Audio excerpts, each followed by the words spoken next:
il a infiltré les influenceurs LinkedIn. Et il nous dit que c'est du bullshit par million. Ils promettent des chiffres d'affaires à 6 chiffres ou plus, le tout en travaillant quelques heures par jour.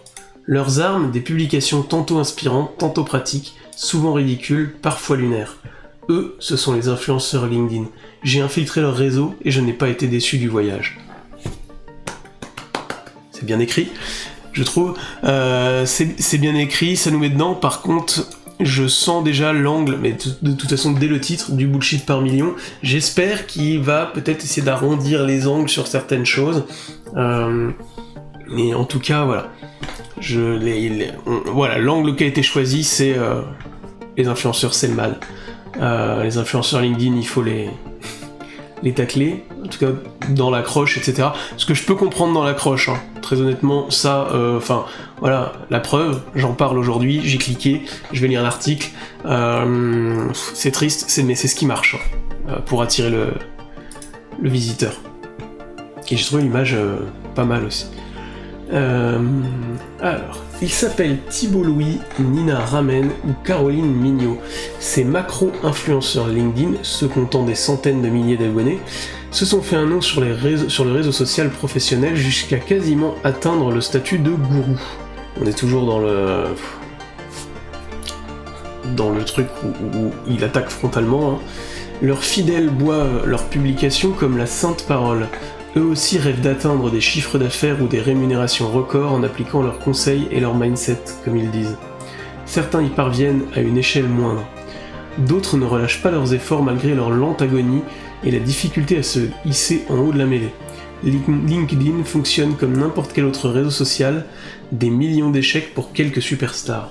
Intrigué par ces publications souvent moquées sur les comptes X à vocation humoristique, j'ai essayé d'en savoir plus sur cette activité d'influenceur LinkedIn. En 2023, je me suis lancé pendant quelques mois sur le réseau social à la recherche de cette formule magique permettant de gagner des petites fortunes tout en ne travaillant que quelques heures par semaine. Si je n'ai pas trouvé cette recette miracle malgré mes efforts, j'ai tout de même pu tirer quelques conclusions intéressantes en échangeant plus longuement avec quelques-uns de ses créateurs. De quoi vous proposer un article, et ce qui finalement n'est déjà pas si mal. Déjà on change, on est passé d'influenceur à créateur. Donc ça veut dire que dans son infiltration, à mon avis, il a réussi quand même à avoir des échanges intéressants, comme il dit, avec certaines de ces personnes. Donc ça commence déjà, c'est devenu un petit peu plus... ça commence à s'apaiser. LinkedIn, un terrain de jeu des copywriters. Si je n'ai pas fait d'études statistiques précises, j'ai été vite frappé par la surreprésentation des copywriters parmi les influenceurs LinkedIn. Pour ceux qui ne connaîtraient pas cette profession, les copywriters sont des rédacteurs dotés d'un talent exceptionnel pour fédérer, créer une communauté et ou vendre à peu près tout et n'importe quoi grâce à l'art de maîtriser les mots et les techniques de vente. J'exagère à peine. Il a donné la définition d'un bon copywriter, et c'est vrai que c'est souvent eux qu'on voit. Là où c'est vrai que je sais pas si j'en parle maintenant, mais par rapport à d'autres réseaux sociaux, sur LinkedIn on a des copywriters, à d'autres endroits on a des créateurs de contenu, on a des vidéastes sur YouTube, on a des photographes sur Instagram, etc. Et sur LinkedIn c'est vraiment des copywriters. C'est le texte, pour le coup, les mots sont hyper importants, donc c'est vrai que c'est une petite différence. Les plus connus se targuent d'avoir réussi à générer des chiffres d'affaires colossaux en écrivant les posts de grands chefs d'entreprise vendus à des prix astronomiques. En fouillant un peu, on s'aperçoit que pour certains, notamment les plus connus, le copywriting n'est plus l'essentiel de leur activité. J'y reviendrai. En fouillant un petit peu et en échangeant avec quelques influenceurs en devenir, j'ai découvert qu'il existait des techniques propres à LinkedIn visant à augmenter l'engagement. Je les ai donc toutes appliquées. Ada, je connais. PAS, je connais pas.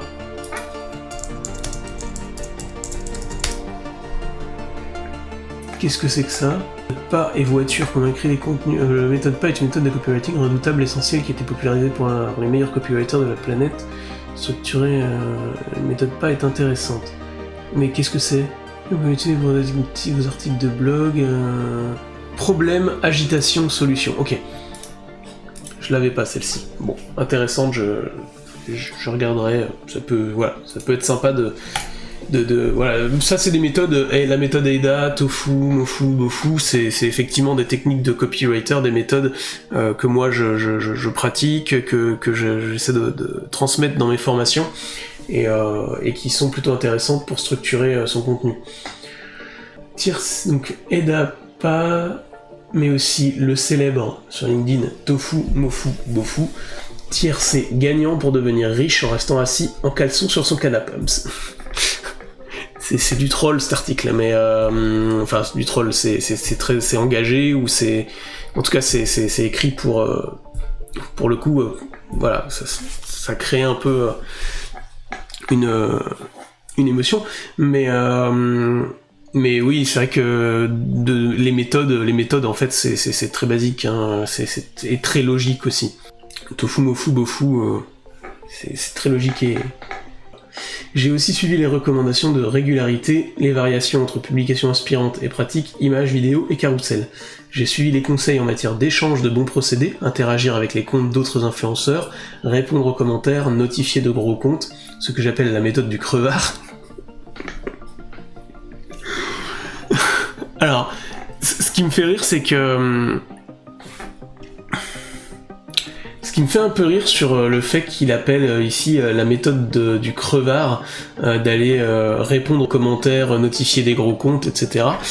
C'est que quand des youtubeurs ou des instagrammeurs font des échanges entre eux, des feats, qu'il y a tel youtubeur qui vient intervenir sur telle vidéo, etc., là ça choque personne, tout le monde trouve ça normal et sympa, et quand c'est sur LinkedIn, ça devient pas bien, parce que potentiellement, oui, ils font ça pour l'argent, etc., mais les youtubeurs aussi. C'est pas parce que c'est un réseau business, et YouTube un peu moins, même s'il y a certaines parties business, qu'ils ne font pas ça pour l'argent, ils le gagnent juste d'une autre manière, mais pour le coup, ouais, je trouve qu'il y a deux côtés, ou sur YouTube parce que c'est du divertissement, etc., c'est normal, c'est intéressant, pareil à la télé, hein, c'est normal et c'est cool, et sur LinkedIn parce que c'est alors là le problème c'est que dans ceux qui citent, ils vont vous inciter à gagner de l'argent, et ils vont surtout vous vendre du rêve, et c'est vrai que ça c'est gênant. Par contre le côté échange, interaction entre des créateurs, je vois pas où est le problème en fait. J'ai même utilisé un projet de newsletter que j'aurais créé de toute façon afin de booster mon audience. Ok, ça, trop tard. Surprise, rien de tout cela fonctionne. La raison est simple, selon les créateurs en devenir, ceux qui ont du mal à émerger, l'algorithme de LinkedIn est incompréhensible et indomptable. Les règles changent régulièrement, ce qui oblige à consacrer un temps fou pour percer un peu. Une perte de temps pour ces freelances, pour la plupart, en quête de contrats pour faire tourner leur entreprise, et manger autre chose que des pâtes. J'en fais partie, moi. Je mange beaucoup de pâtes. Mais pas que. Tout le temps consacré à LinkedIn les empêche finalement d'accomplir leurs tâches les plus importantes, à savoir répondre à la demande de leurs clients. Face à ce rempart, ces utilisateurs vont toujours plus loin pour attirer l'attention. LinkedIn pousse surtout les posts inspirants, si possible les plus débiles ou surréalistes. Je vous invite à consulter le compte Disrupted, Humans of LinkedIn sur X, pour découvrir quelques pépites. Un exemple ci-dessous. Bonne Saint-Valentin à ceux qui auront lu ce post. Depuis 3 mois, ma copine et moi avons un rituel mensuel. Il y a eu un impact incroyable sur notre relation, son nom, le Life Dinner. Une fois par mois, je réserve un bon resto et nous prenons la soirée pour échanger ouvertement sur notre relation, nos problèmes perso, nos enjeux pro respectifs. Le but est de pouvoir se confier, discuter de nos problèmes, partager ses préoccupations du moment. Pour faciliter les échanges, j'ai aussi créé une liste de 15-20 questions que j'utilise pendant la soirée.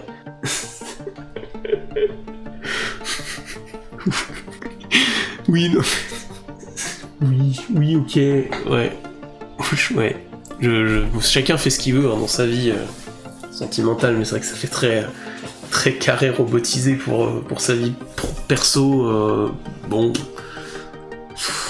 Il y a un entretien d'embauche, c'est l'entretien annuel pour. C'est l'entretien annuel pour. C'est l'entretien annuel, quoi. Enfin, mensuel. C'est ouf. Il parle une fois par mois, Pour LinkedIn, l'intérêt est évident, plus c'est gros, plus cela génère d'engagement, et tant pis si les réactions sont négatives, le réseau fonctionne sur la règle bien connue des professionnels de la communication, que l'on parle de nous en bien ou en mal, l'essentiel est que l'on parle de nous. Oui, mais attention à ça quand même. Mais oui, c'est vrai.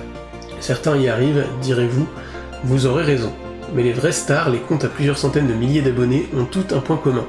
Elles ont démarré cette activité il y a des années, alors que LinkedIn n'était pas encore perçu comme une plateforme de création de contenu, mais comme un moyen de réseauter. Ces cadors ont en réalité bien senti le marché et eu la bonne ou mauvaise idée de transformer LinkedIn en cette énorme usine à bullshit. Vendre des bootcamps à plusieurs milliers d'euros pour quelques jours afin d'apprendre à devenir vous aussi un entrepreneur insolent et détestable qui génère des millions d'euros de CA par an. Plus c'est gros, plus ça passe. Alors, juste avant, je vais revenir un peu là-dessus. Donc il nous dit certains y arrivent, mais les vraies stars sont les comptes à plusieurs centaines de milliers d'abonnés, ont tout un point commun, elles ont démarré cette activité il y a des années, alors que LinkedIn n'était pas encore perçu comme une plateforme de création de contenu, mais comme un moyen de réseauter. Il a raison et tort en même temps. Pour moi, oui, effectivement, ce qu'on nous dit pas, c'est que les créateurs LinkedIn qui sont là ont créé leur compte il y a 5 ans, 2 ans, 3 ans, et qu'en fait, ils ont créé du contenu pour des cacahuètes pendant des années, et qu'aujourd'hui ça fonctionne, ou en tout cas qu'ils ont créé un réseau, qu'ils ont travaillé sur LinkedIn au début, et que 3 ans, 4 ans après, ça fonctionne. Et donc, alors, effectivement, certains ont profité de la vague du moment où il n'y avait pas encore beaucoup de créateurs de contenu sur LinkedIn, ça a aidé, mais je pense que c'est encore aujourd'hui possible de sortir du lot sur LinkedIn, parce qu'on n'est pas encore arrivé à la fin de cette vague, etc. Et surtout que c'est toujours possible à condition d'être régulier. Et en fait, ce qu'il faut juste comprendre, c'est que effectivement, au début, vous faites ça pour des cacahuètes et que vous avez très peu de résultats et qu'il faut attendre, il faut insister. Et c'est vrai que pour trouver des clients très rapidement, si vous voulez trouver des clients tout de suite, oubliez la création de contenu, c'est pas une bonne idée. Malgré ce qu'on vous dira, c'est beaucoup trop de temps à passer par rapport au retour sur investissement immédiat. Sur du long terme, ça peut être intéressant. Sur du moyen, court terme, vous oubliez et vous avez de la prospection à côté. Vous faites de la prospection.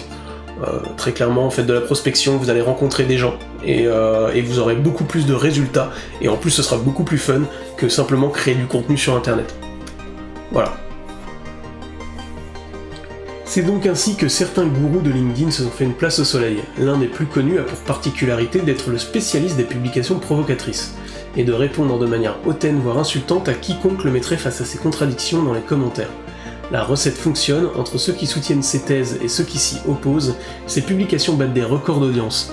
Cela lui permet de vendre des bootcamps à plusieurs milliers d'euros pour quelques jours, afin d'apprendre à devenir vous aussi un entrepreneur insolent et détestable qui génère des millions d'euros de CA par an. Alors par contre, l'auteur de cet article a aussi très bien compris comment fonctionne la provocation. Il reprend un peu les codes, c'est-à-dire qu'il faut créer deux camps et aller dans l'opposition pour qu'effectivement on soit soutenu par ceux qui sont d'accord avec nous et que ceux qui sont en opposition viennent s'opposer. Voilà. Et ça marche, puisque je suis en train d'en parler. D'autres créateurs à la démarche plus bienveillante adoptent les techniques des formateurs en ligne que tout le monde déteste. La recette est la même, des publications pleines de promesses avec des appels à l'action pour vendre une formation, un coaching ou tout autre produit vendant, disons-le, du vent. Est-ce qu'il a testé toutes les formations du marché pour dire que c'est du vent? Je suis pas sûr, mais doit y avoir des bonnes formations dans le tas, mais c'est vrai que ça a beaucoup mis en porte-à-faux Voilà, moi je suis formateur, je travaille pour des centres de formation, et tout ce bullshit autour des formations, des gens qui en fait produisent juste du texte, 2-3 vidéos et les mettent en ligne et disent voilà, ça c'est de la formation. Certaines valent le coup, vous pourriez apprendre 2-3 trucs dessus, mais voilà, il y a des formations qui sont bien et d'autres moins bien, c'est comme tout, et effectivement ça a pu faire du mal par contre sur les gens qui profitaient un peu de ça. En fouillant encore un peu, j'ai découvert que beaucoup de ces influenceurs stars n'exerçaient plus leur métier d'origine depuis longtemps, si tant est qu'ils l'aient exercé un jour. Parfois, le doute est permis tant leurs publications sont truffées d'erreurs factuelles, de banalités voire de mensonges. Je passe l'orthographe, la grammaire ou le style, un comble pour des rédacteurs surdoués. Sur LinkedIn, il semblerait que l'assurance avec laquelle on affirme sa pensée vaut plus que le fond de la pensée elle-même. C'est très vrai. En tout cas pour faire des vues. Nombreux sont ceux à admettre ne plus exercer leur profession première. Faites ce que je dis, pas ce que je fais. Je sais ce que vous vous dites. Quel rageux, quel jaloux, au bûcher. J'ai pas dit ça. Moi en tout cas, j'ai pas dit ça. Afin d'anticiper ces critiques, j'ai suivi de plus près les méthodes de certains influenceurs. Nombreux sont ceux qui admettre de ne plus exercer leur profession première. Ils appellent ça scaler. Comprenez, confier les tâches ingrates à des freelances en galère afin d'aller se pavaner dans les médias.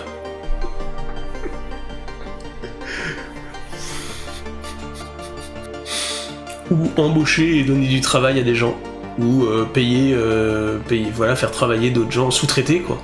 Ou juste sous-traiter. Là, voilà, ça... Alors ça après, oui, il y a des gens qui doivent être payés au lance-pierre pendant que d'autres... mais ça c'est le principe... c'est comme tout principe. Et le freelance qui a récupéré ses missions à ce moment-là, un jour il fera peut-être pareil et il embauchera d'autres freelances et ainsi de suite. En fait, c'est comme ça qu'on crée une économie. Parce que ouais, c'est vrai que pour le coup ça m'agace un peu.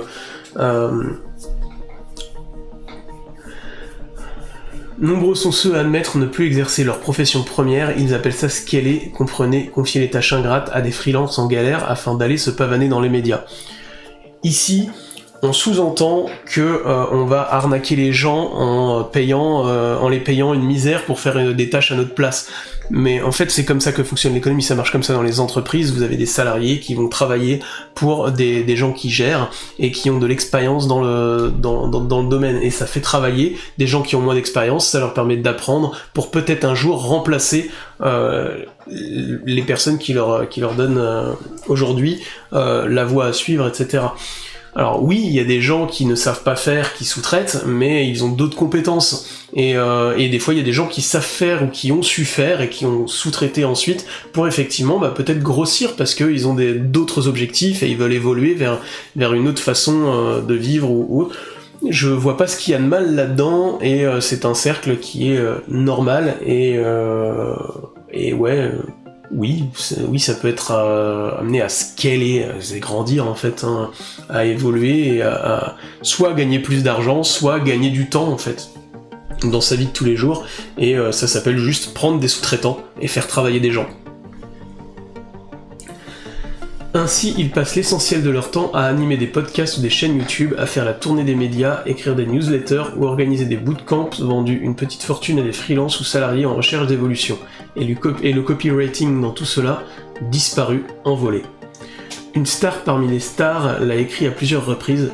Récemment, elle a même déclaré ne plus du tout faire de copywriting, mais confier cette tâche à l'une de ses collaboratrices. Pour bien prendre la mesure de la chose, imaginez un écrivain faire fortune en vendant des formations, séances de coaching ou bootcamp expliquant comment bien écrire un roman, alors qu'il confie l'écriture de ses livres à quelqu'un d'autre. Ça existe. Les influenceurs LinkedIn tirent donc la ficelle du « faites ce que je dis, pas ce que je fais » jusqu'à sa substantifique moelle. Avec la promesse de vous faire devenir vous aussi millionnaire. Ces millions, vous ne les verrez sans doute jamais, eux en revanche. Bon, c'est un article très à charge qui prend pas en compte que y a aussi des gens qui aiment juste créer du contenu. Je dis pas qu'il n'y a pas d'enjeu derrière. Moi, je crée du contenu parce que j'aime bien, j'ai envie de le faire, etc. Je gagnerai probablement jamais des millions. Je ferai probablement jamais des millions de vues, mais je le fais parce que j'ai envie de le faire, que je l'ai toujours fait et que ça me plaît.